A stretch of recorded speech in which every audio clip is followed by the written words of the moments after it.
Day 5 prelims of the 2016 Summer Olympic Games just came to a close. I'm Ariana Kukors. And I'm Joyce. And Team USA had a great showing this morning. I think we did exactly what we needed to do, and we started off with the women's 100 freestyle, where we had both of our women advance to the final. Yeah, we had Abby Whitesill, Simone Manuel. Simone about 2/10 off of her best time, but a very, very strong swim for her. And this is something that we discussed a little bit during Olympic trials. The sprinters at this meet have a big waiting game. So these girls haven't swum since day one when they were on the 4x1 relay, and now they get to kick things off with their individual events. So great swims across the board for them. And we saw Kate Campbell, our newly minted world record holder, with an Olympic record this morning. So I think that event's just going to get faster as it goes. I think so too. Both ladies looked really smooth and strong, and tonight we're going to race for the semifinal. The next race was the men's 200 backstroke, and our men were in the same heat, Pebley and Murphy, and they put together some great swims. I heard an interview with Ryan, and he said it's a clean slate. Even though he is the Olympic champion in the 100 backstroke, the 200 backstroke is a completely different animal. Obviously, it's a lot longer. I think 200 backstroke is one of the hardest races on the legs. I completely agree. I think it's one of the hardest events in all of swimming because of the legs. But yeah, Ryan Murphy, like we talked about, he's our new backstroke king. He's our guy.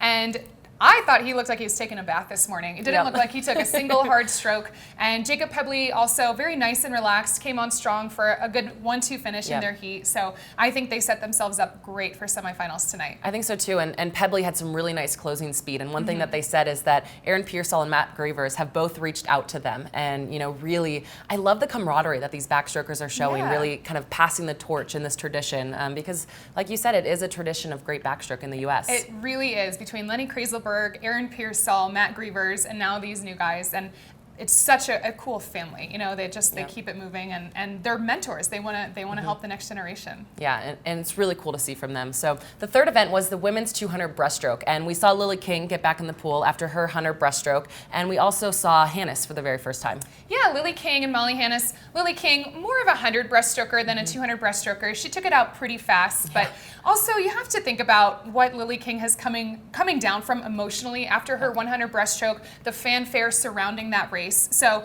I'm glad. I think she got some kinks out of the way this morning in that 200 breast. And then Molly Hannes going into semifinals, seeded 12th. I was actually talking to Molly Hannes' coach after her swim this morning, and it's exactly what he wanted her to do. He wants this to be more of like a descending 200s, and she set herself up really, really well for that. So I think we're going to continue to see faster swims from both of these ladies. Yeah, I think so as well. The last individual race of the morning was the men's 200 individual medley, and absolutely nobody was watching this one, of course, but we saw our men go 1-2, Michael Phelps and Ryan Lochte, both coming off of last night. They were probably in drug testing, they had awards, so they had late nights, and to wake up this morning and put together great swims, I think that really bodes well for the semifinal for them tonight. Yeah, and I think the same thing applies to these men in the 200 IM. It's going to be a descending effort as we go, so tonight will be faster than this morning, and then tomorrow night obviously will be whatever they have left. Yeah. So. And nobody understands kind of the game of going through prelim, semifinal, final quite like Ryan Lochte and Michael Phelps. They've done this so many times. They know exactly what they need to do. They're watching the heats before them to make sure that they put up the swims that they need to in order to get to the, advance to the next final. Yeah, and it's all very strategic. How much energy you're going to put out for that race, how hard you're going to try, because the name of the game really is conserve until finals, and then just let it all out. I cannot wait for that one. It's going to be one for the record books, I feel like. The final prelim of the morning was the women's 4x200 freestyle relay, where we saw Allison Schmidt put together a really great first leg for Team USA. They're going in seated first tonight. Yeah, and I think it was great to see Allison leading off this relay. She's swimming at this Olympic Games without an individual event, so here she is leading off the relay. She gets a solid time, and I think she swam very, very well. 1:55 is a great time for her. And then we saw another swim out of Missy. This is her first swim since her semifinal of the 200 freestyle, and the thing I loved about watching Missy swim this morning is how happy. She looked genuinely happy to be surrounded with her teammates, and I think if she had started off the meet maybe with a relay instead of the individual, it could have been a shift for her. But, if there's one thing about Missy, she is a champion through and through, and everyone in the press can agree with that.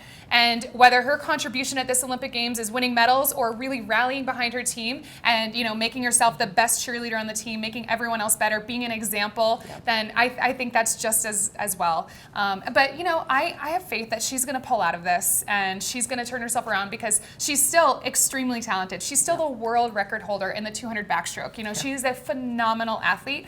Everyone goes through hard times. And I was actually talking with her mom last night, and she said, yeah, it's been a challenge. It's been really hard, and it's not something that Missy's faced before, but she's going to work her way through it, and everyone is fully supportive of it. Yeah, I think so as well. I think, you know, we've all dealt with those kind of adversities in our career and those challenges, and she does. She has the heart of a champion, and she knows exactly what she needs to do, and I loved seeing the team after this morning. They just really came together. They were happy. They were smiling, and we're not sure yet who's going to be on the team tonight, but I think it's guaranteed to be a fast one. Yeah, it'll definitely be a fast one. I think Australia is going to put up a good fight against our ladies. They had some very fast swims at their Olympic trials in the 200 freestyle. So I look forward to that race tonight. Whether Missy's on it or not, you know, I think it's still going to be an awesome race. And if she's in the stands, you know she's going to be cheering as loud as she can for those girls. Completely. And then Melanie Margalis put up a great time this morning, as well as Sierra. So that rounded out our prelim relay. Now, there's so much going on in social right now, and you can keep track of everything that Team USA is up to using hashtag SwimUnited. You can follow USA Swimming on Twitter, Facebook, and Instagram. Find us on usaswimming.org as well as our YouTube channel. And you can feel free to tweet at us or use Instagram at Carolyn Joyce and at Ariana Kukors. Let us know what you guys are thinking, join the conversation, and use hashtag SwimUnited. Can't wait to see what happens in Day 5 finals tonight. We'll be sure to tune in.